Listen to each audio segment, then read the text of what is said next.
Já budu hovořit o hibernaci. Někdo si řekne, že je to možná vzdálené konopí, ale jak uvidíte později, mohou zde být souvislosti a mohly by být i látky z konopí využity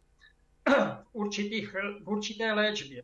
Chtěl bych připomnět zesnulého profesora Mešulama, který řekl, že neexistuje téměř žádný studovaný fyziologický systém, ve kterém by kanabinoidy nehrály určitou roli. A říkal, že co dokáže THC, to dokáže i anandamid, což je jeden z endokannabinoidů.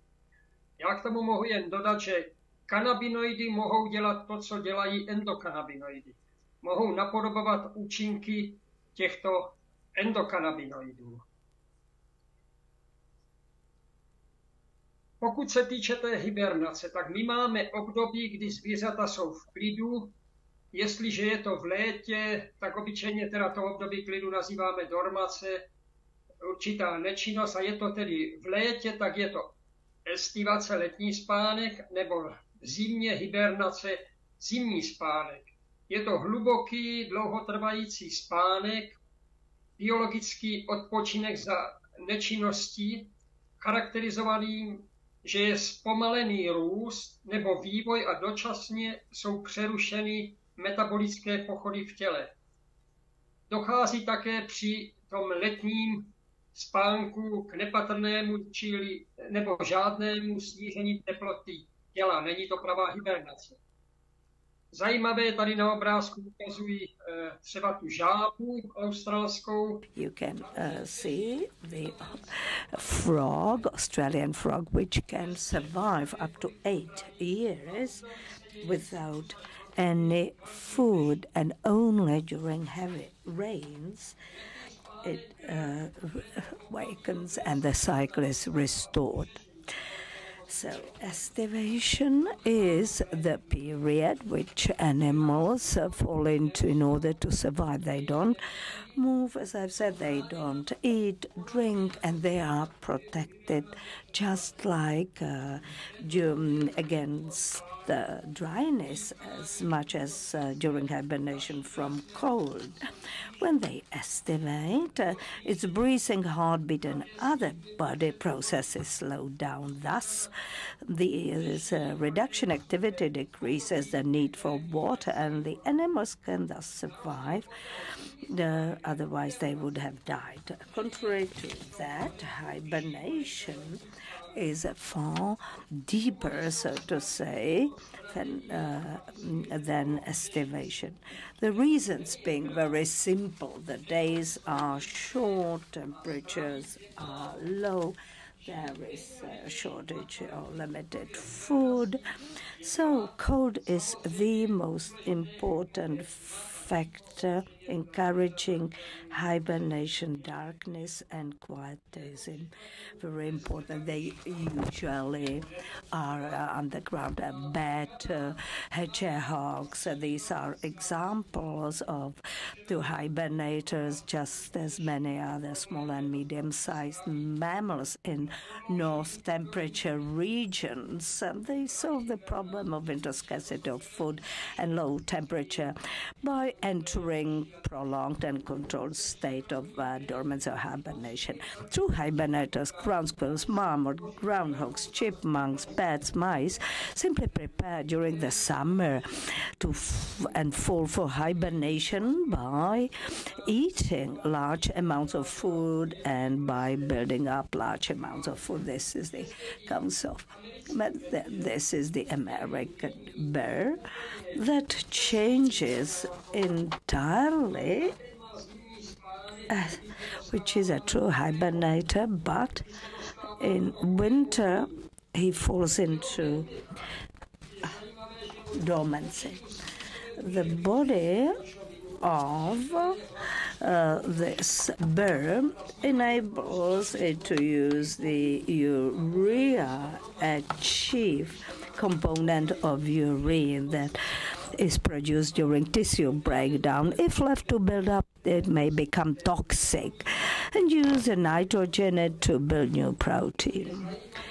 Though this hibernating bear is not dehydrated, even though he drinks no water. This has been studied by American experts, and they have published a study in American Journal of Physiology. After 100 days of a hibernation, during which they didn't drink a drop of water, they found out, they simply studied how these birds accomplish this metabolic feat, during which the amount of urine entering the kidneys drops by 95%. This could be used to treat people or patients suffering from chronic kidney failure.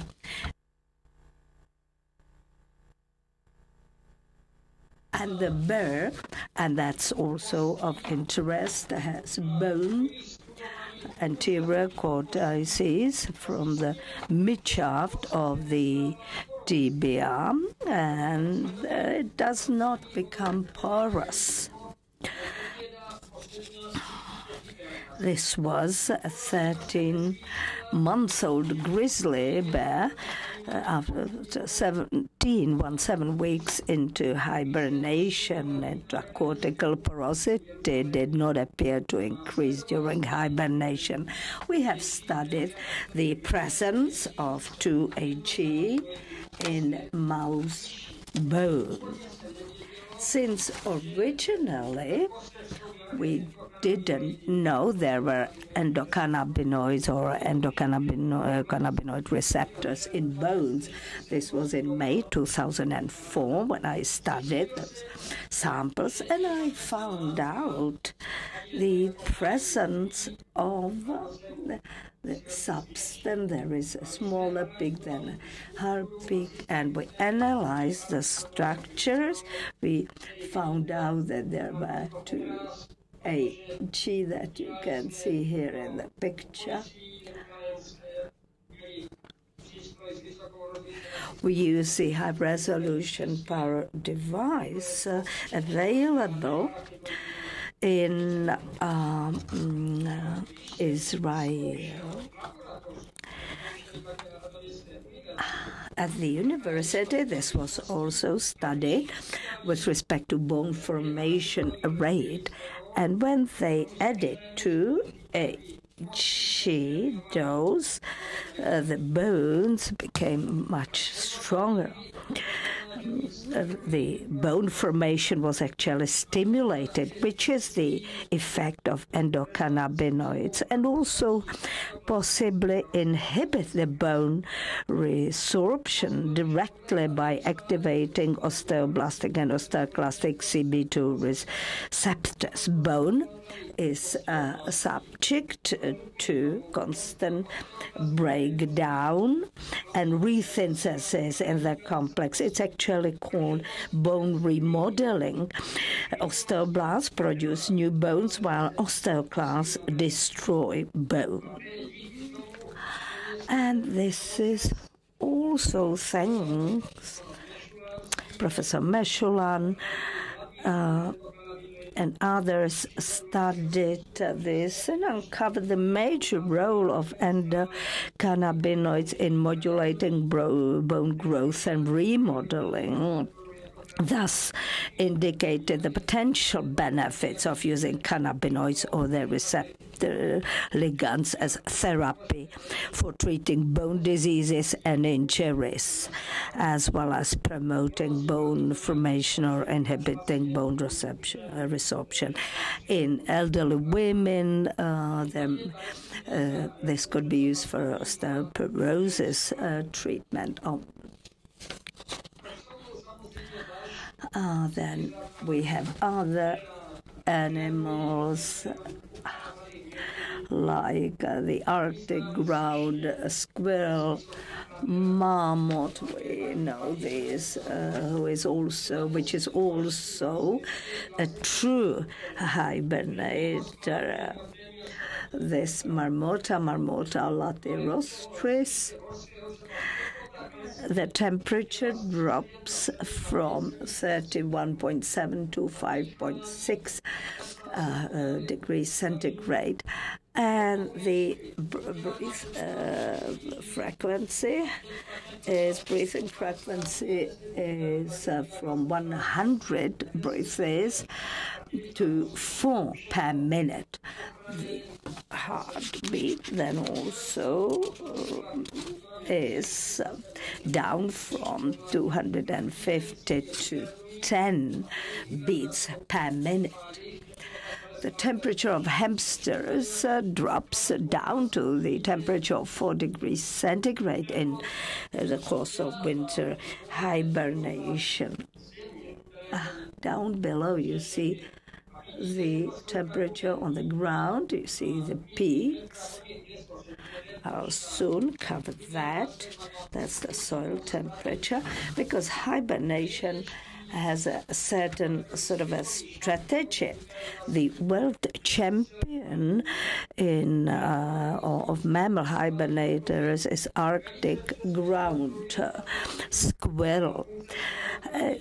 Amazing hibernator. It controls its body temperature and functions more significantly than any other mammal for the long cold winters, from 37 to 3.1 degrees centigrade. It is the lowest known body temperature of any living mammal, and only takes 2 breaths a minute, and its heart may beat just twice in a minute. We see the temperature that dropped from 37 down to 3.1, and the temperature increases in 2 weeks' time. Then again it drops, and this is regularly being repeated. In the end, the temperatures are below zero, drop down to below zero temperature.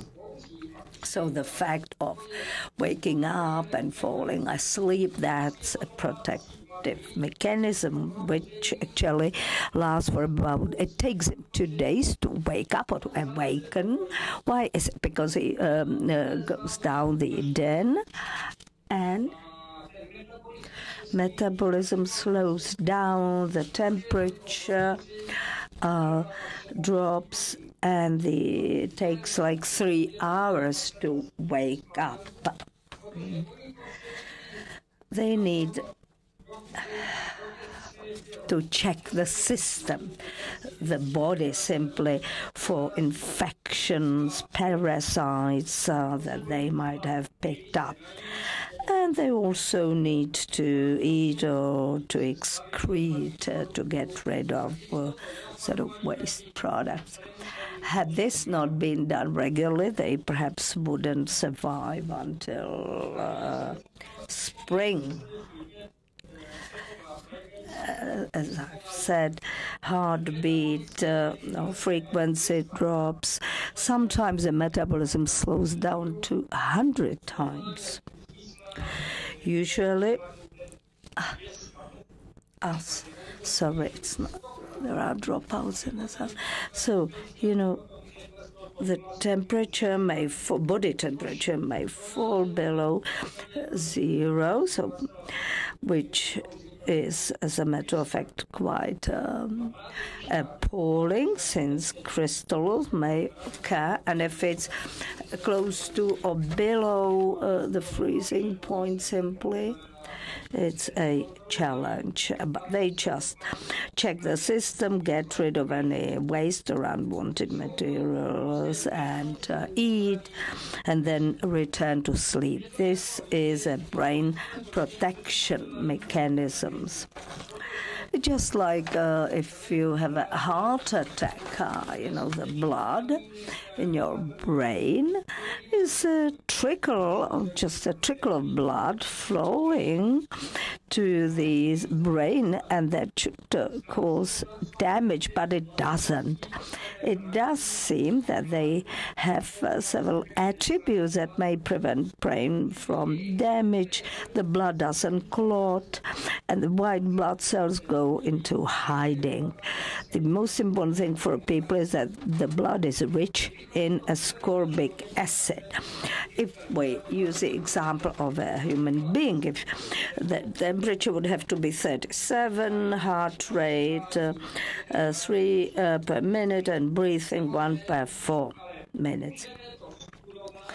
It seems impossible, but we can study that.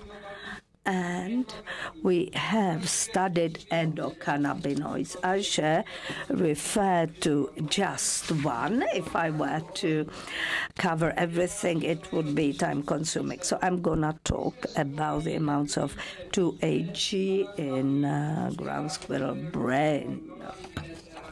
We studied all of these, anandamide, then all of the, etc.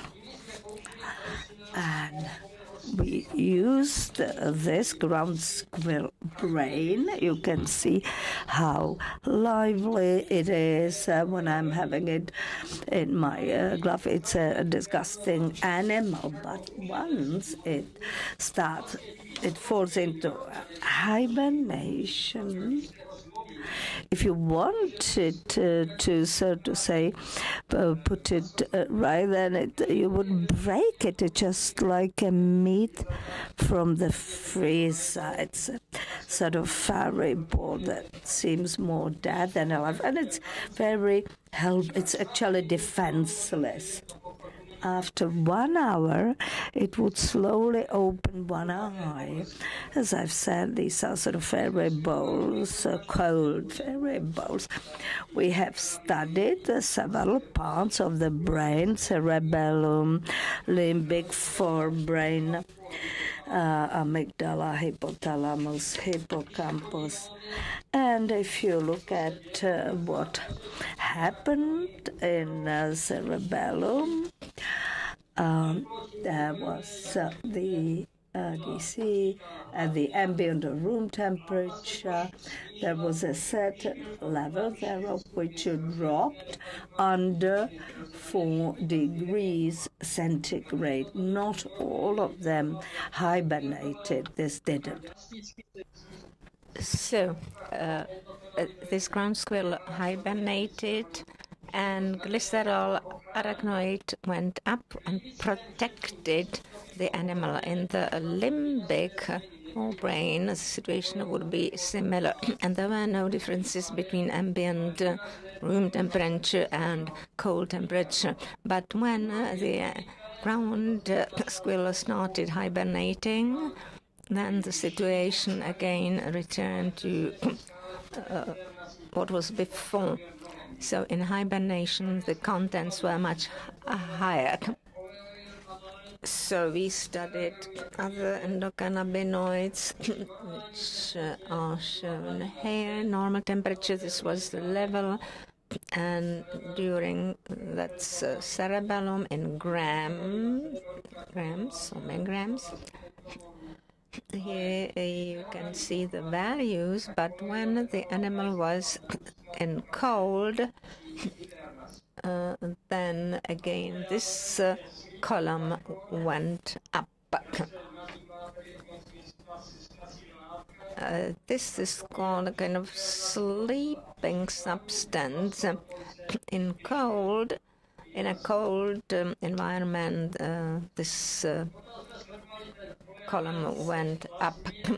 We also followed plasma, away in plasma, which went up when the animal was in a cold environment and also in the hibernating individuals. So we can look at more parts of the body, and you will see it's quite similar when you take the cerebellum and amygdala. So limbic forebrain, there was an increase in hibernation in several parts of the body. Again, the content of these substances was high. Glycerol went up in the cerebellum. You can see the quantities. So our results demonstrate that the endocannabinoid system is included in the entire process of hibernation of mammals, and to explain all the mechanisms might help physicians to save lives and to improve the health of many patients. So it's important to study hibernation. There was another researcher who also studied this just like us. There have been many articles published about hibernation. We also wanted to know if there was some kind of compound, we called it hibernator, that would really be significant in hibernation. So we found this in the ground squirrel. We analyzed a substance that went up during hibernation. Here it went down, unlike other substances. That's a whole range. So we decided to identify it as gamma-linolanyl glyceryl ether. It is similar to ether that was found in the brain, but there's not this double bond. So if we had more knowledge about the mechanisms of metabolic perfection, for example, in bears, it would help to treat patients with chronic kidney failure.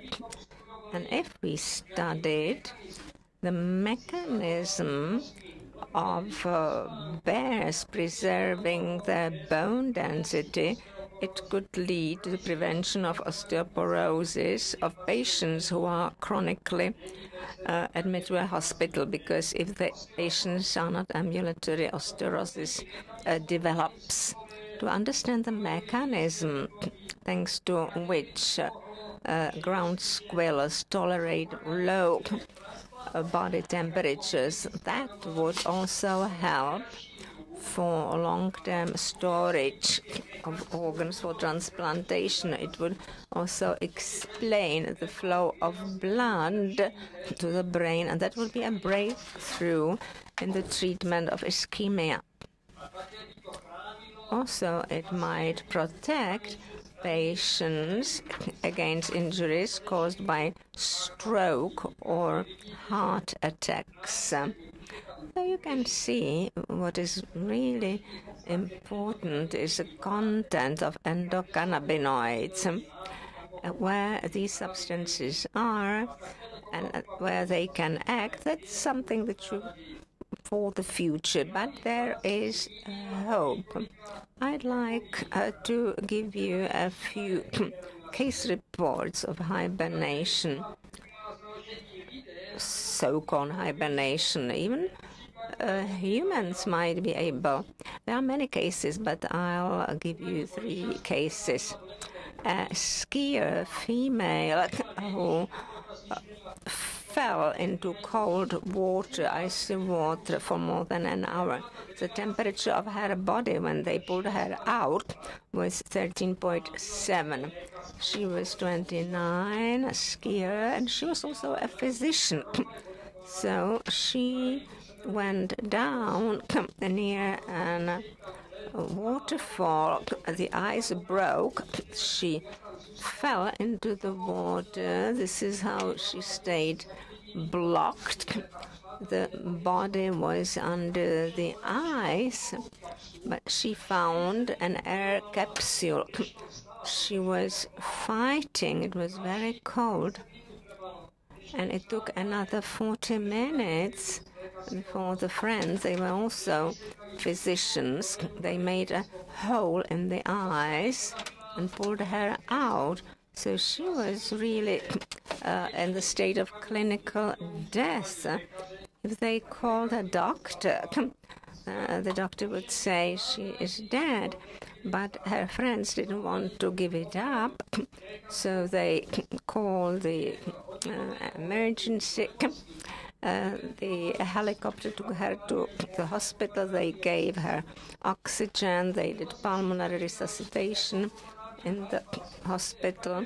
They did a pulmonary bypass. When the blood circulates, is warmed up outside the body, and the equipment imitates activities of the heart and the lungs. She spent 2 months at intensive care unit. Then she got well. Only in her hands she felt sort of unpleasant feelings.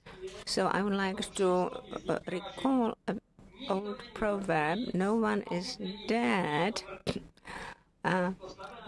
when warm. So if someone seems dead and it's cold, in cold conditions, you shouldn't give it up. When the body gets warmer, then the person is dead. She recovered. You see what she looked like. She's red, and she recovered. She survived this. This was published in the Lancet journal, where you can read about the case. Resuscitation from hypothermia. Her temperature was only 13.7. Another case about 2 girls. This happened in Canada. The mother woke up at night and she found out that this girl of 13 months was not at home. She could see the back door was open. The girl got up, opened the door, the back door. She only had a T-shirt and she didn't have any warm clothes. She walked out. It was minus 20 degrees. So they found her frozen. The lungs didn't work, heart didn't work, and that lasted about 90 minutes. The plastic surgeon did a good job for her hands. Their fingers didn't have to be amputated. So the doctors also warmed up her blood extracorporeally, and she got well. And the next day she could eat, drink, talk to doctors. Of course, she was frostbitten. She might have lost 2 fingers, but the plastic surgeon saved her fingers. So who knows what will happen when she is adult. She might have some problems walking because her toes were also frostbitten. But there is a third case which is really interesting. A man, 35 years, he disappeared in the mountains to the southwest of Tokyo. So this was in October 2006. He was on the top of the mountain. There is a restaurant, and when they came back, he decided he would walk down the mountain, but he got lost. He slipped, and he broke his pelvis, so he couldn't move. He woke up. There was some sun the following day. That's the last thing he remembers.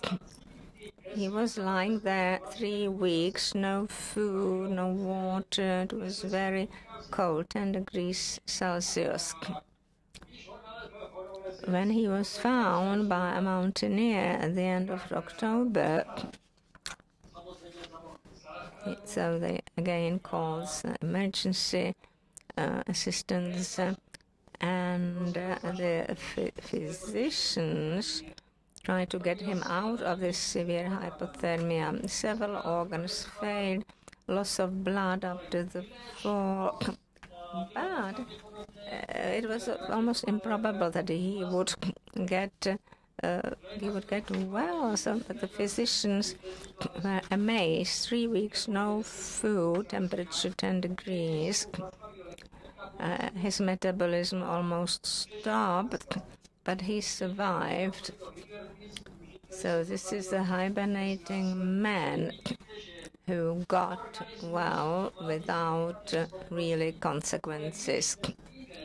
But we know that there are people, maybe most of us, when the body is not in a homeostasis, in an equilibrium, when it gets out, the endocannabinoid system starts working to get us into homeostasis. If it fails, we can then use cannabinoids. So these substances, cannabis, can be used.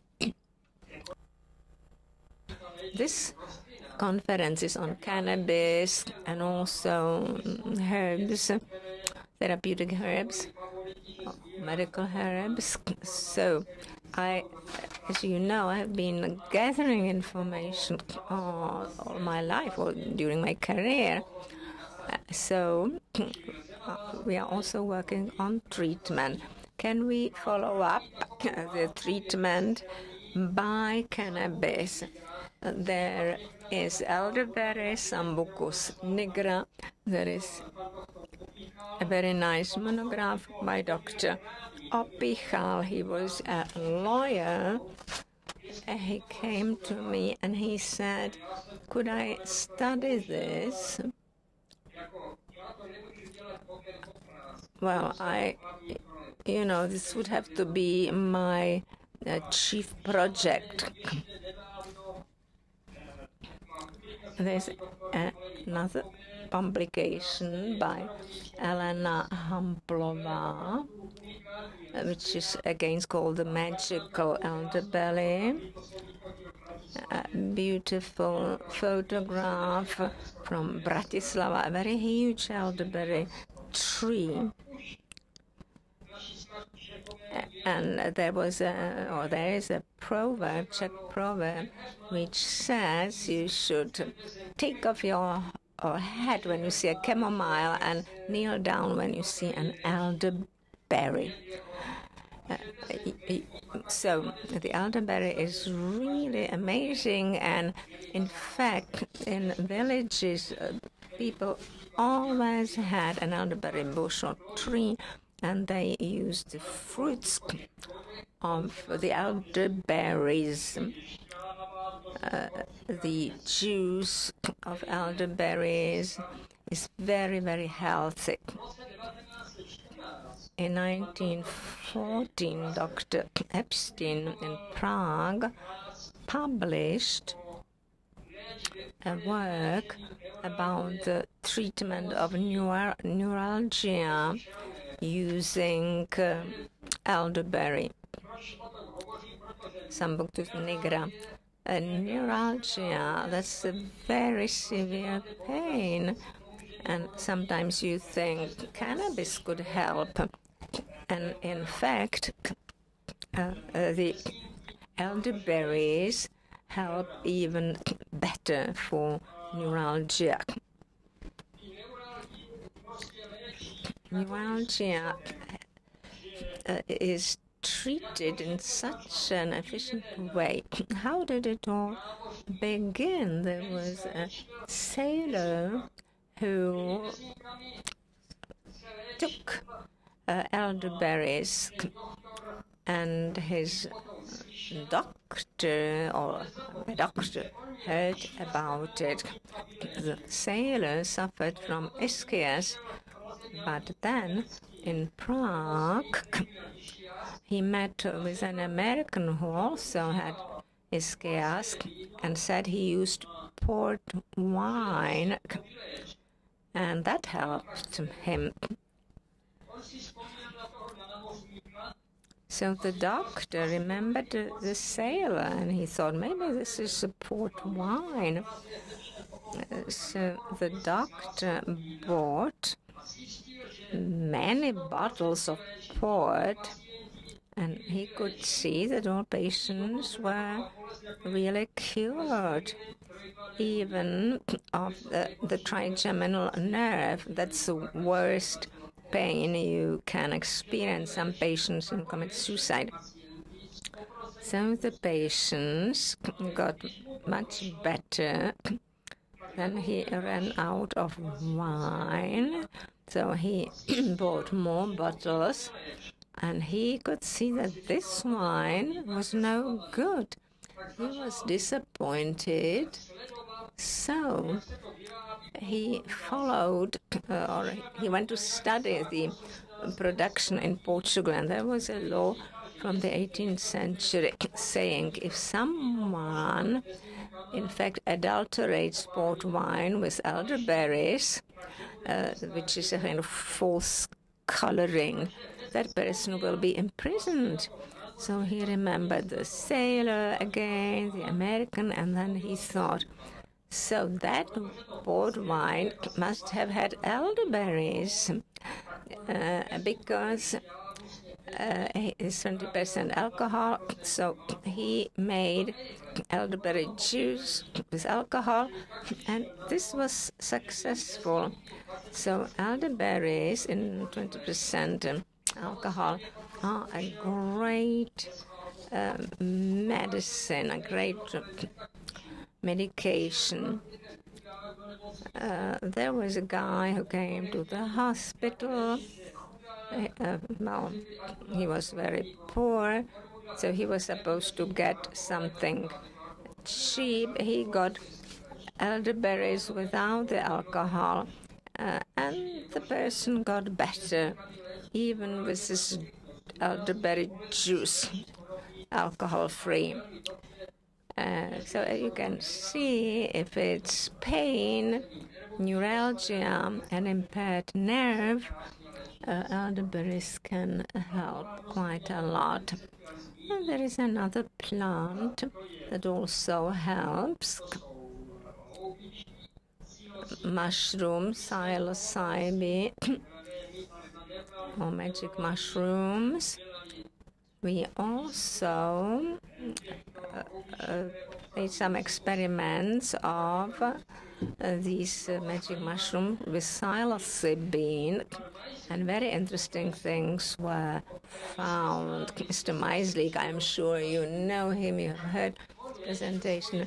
He treated his daughter with multiple sclerosis. He gave her cannabis, and also it helped, her condition deteriorated. Which is why he thought he would try something else. So he experimented with a mixture of Psilocybe bohemica and cubensis that he cultivated. This he did throughout the year. And on the 9th of July, 2021, I wrote to him that they simply do try to treat post-PTSD by psilocybin, so psilocybin treatment simply. And also it works, obviously, with other disorders or conditions. So he got in touch with the Prime Minister, Minister of Health, but not much has happened. Therefore, in the months of December 2021, he collected, simply gathered magic mushrooms and some substrate or spores. Then he would fill or make capsules with 0.235 grams of the blend, or that is a micro batch or micro dose, with no reason to worry. If you look at the formulation of the composition, you see the amounts in micrograms.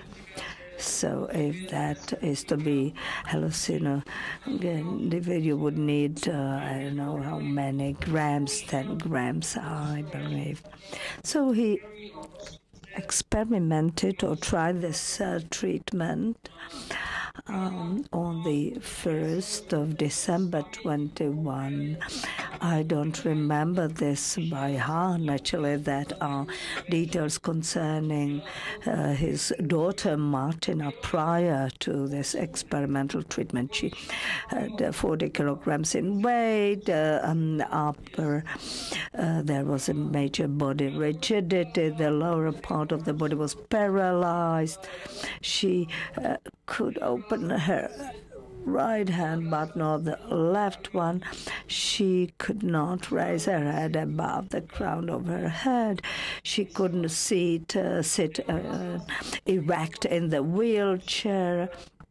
So she needed someone to help. She couldn't turn in bed. She needed assistance to turn from side to side. She had the bladder atrophy, her bladder, etc. After 1 year of treatment with this magic mushrooms, well, she didn't gain any weight, but the rigidity certainly was reduced and was weather dependent. That's true. Both her hands relaxed. After 3 months, she could easily open both the hands without any aid or need for aid. She had problems with excretion and also with breathing, but there was a considerable improvement. Again, the weather would always make it worse. Than weather, inclement weather. In the wheelchair, she could sit erect, wouldn't fall. At night, she automatically turned from her lying on the back onto side, which she hasn't managed to do for 10 years. And sometimes she just felt tingling in the toes. She could even move her big toe.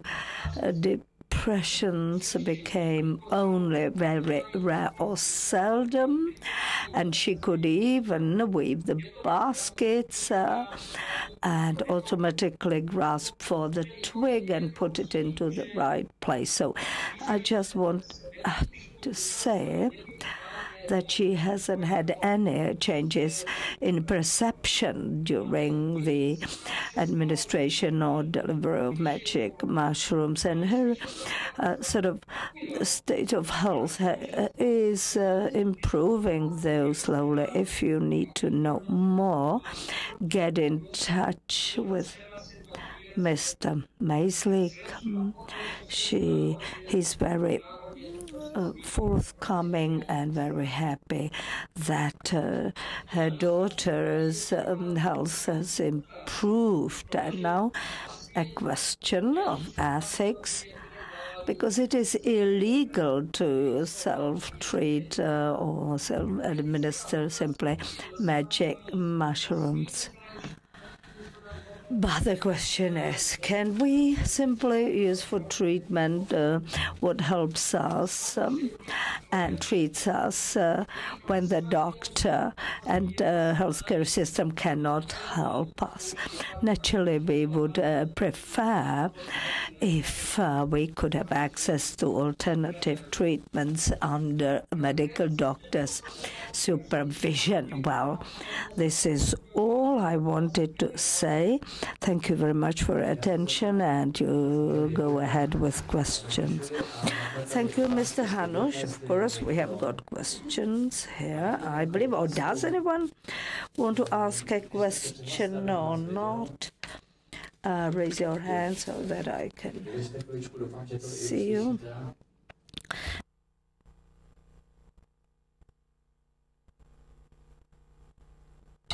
Thank you, Doctor, for your extremely valuable pieces of information. I've got a question concerning magic mushrooms or psilocybin containing mushrooms, their utilization and treatment. And is there any synergy between psilocybin and Hericius erinaceus, which is a mushroom that is frequently nowadays studied, and it is a neurogenesis supporting substance. Well, you want to know what happens if we take two and make a blend, or one after another? I have read. You can read a lot. There is a lot in the literature about these two mushrooms. So there are very many experiments conducted with these two, but I don't know of any synergy or entourage effect, so I'm sorry, I can't give you a positive answer. Thank you. Are there any other questions? Somebody would like to ask Mr. Meislik, sorry. So the microphone, please, microphone. You have, yeah, he has to go to the computer for Dr. Hanuš to be able to see him and hear him. Hi, hello, Lumír. Meislik speaking. I've just got one question I wish to ask. Whenever I ask the politicians about the possibility of, so to say, amateur treatment using stuffs that are not authorized or licit, there is no exception to the rule. And if you violate the law, breach the law, it all depends on the judge, but he always imposes a penalty or a sentence. In Israel, they are very uncompromising. I believe that it's much worse here, even though we have 120,000 patients. If I brought a leaf of fiber, I could get in real trouble, even if there is no THC, and the same applies to magic mushrooms. Without and elderberry, I mean, is not anywhere here. So the situation here in Israel is much worse. You couldn't, if you state, or if you say you have administered that to your daughter, you would be punished. It would be punitive, so I guess you would go to jail. We still have got 10 minutes of time, approximately, so questions are welcome. I reckoned with questions. That's why I started. I stopped earlier. Jirka Žák, hi, Lumír. Concerning the hibernation, which are the most, which have the, in the cannabinoids, which are the do you understand me? Which components have, I guess, the highest potential? I haven't heard you well. So can you which are the components or ingredients in the cannabis extract that might have an effect as such an effect you have described with respect to bears and all the other animals? Which exactly are the components of? Well, we refer to endocannabinoids, which are involved in hibernation and protective mechanisms. So in case of patients, I had described that their life was at stake, so we couldn't experiment. But since endocannabinoids play a major role, cannabinoid substances will play a major role. I don't know, perhaps there'll be some sort of synergy with some other compounds. as often is the case, it depends on the strain. It's not only the content, but the other substances that boost the effect. But this we have not studied thoroughly as yet. But at least a type, you have isolated roughly 120 components. So which would those be? That most likely bioactive substances. I believe you'll get the information from Mr. Paďok, who will have a lecture, deliver a lecture following Ilya Reznik. Cannabinoid acids, cannabinoids, terpenes, terpenoids, flavonoid glycosides, and polyphenols. These would be the major bioactive substances, but you still have steroids and others. Thank you. Thanks a lot. Is there anybody else who would wish to ask a question? Please speak on the mic so that we can hear you. Well, concerning elderberries, fruit, they contain some substances that in some people may result in a diarrhea. So does the process make the difference? I mean, the heat treatment, whether it's a cold processed or hot processed. When you make the syrup or the juice or elderberry juice, you boil it actually. And you have recipes, Dr. Opichalo Amplova in their books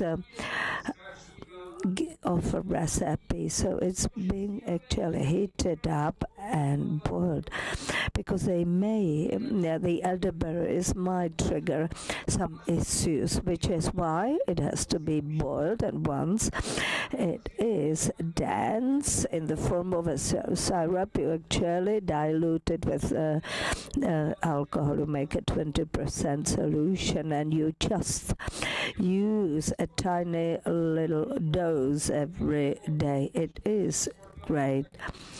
I am still active. I go in for a sport, so sometimes you have a sort of body ache. Elderberries are my favorite. There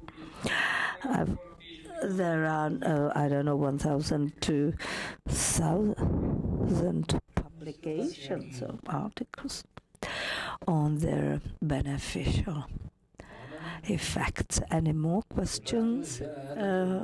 Doesn't seem to be the case, so could you still have 5 minutes, Doctor?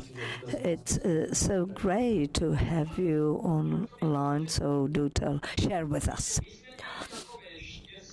Well, we were lucky in Czechoslovakia, that is, that stress was put on medicinal plants, and I've got dozens of books on mushrooms and herbs, and we would take it to school, then they would make it available to pharmaceutical industries, and all kinds of teas were made which did help.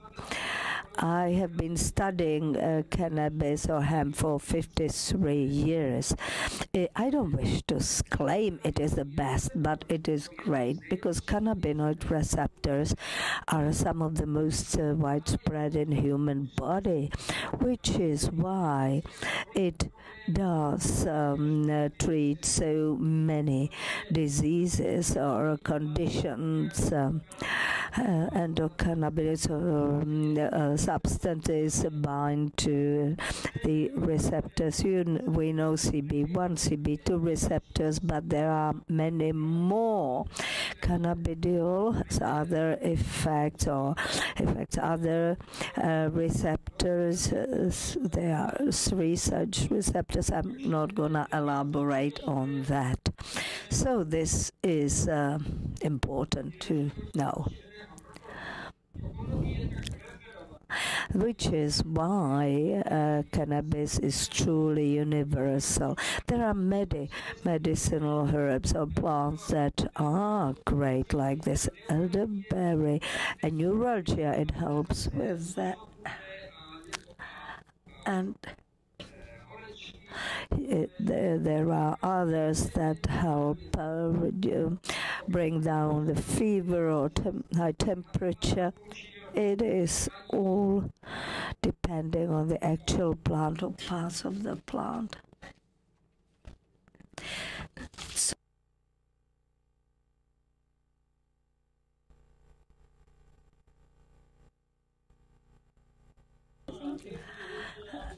she has published this book, Home Doctor, How to Manage or without any outside assistance, how to deal with ordinary common diseases, conditions.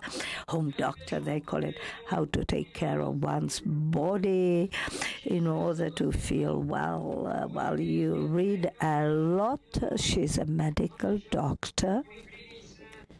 She works for she works in Olomouc at the polyclinic. She published this book as well as monograph on elderberry or elder. So it's a kind of weed, as a matter of fact, which is within easy reach, and yet it can help a lot. Cannabis is a number one, or my champion, or most favorite one, but I don't neglect the others. I've got many herbal teas that help a lot to improve your well-being, if nothing else. And the body simply likes it and prospers. I guess we have run out of time. Okay, thank you, Dr. Hanuš, for your presentation, for your lecture. I'm sorry I couldn't join you in person. I wanted to fly to Austria with Austrian airlines, but they have cancelled these due to the war. Dr. Reznik was lucky enough that he actually flew with Israeli airlines. I couldn't get to Prague. I thought I would go drive to Olomouc from Vienna, drive actually, and then to Prague, which was why I flew in. I wanted to fly in Austria. It's always great to be there in person. You can have face-to-face discussions and talks. Unfortunately, it is not the case once you are online, but better than nothing. Thank you very much for your attention, and I... Určitě našli, děkujeme taky a myslím, že se ještě uslyšíme.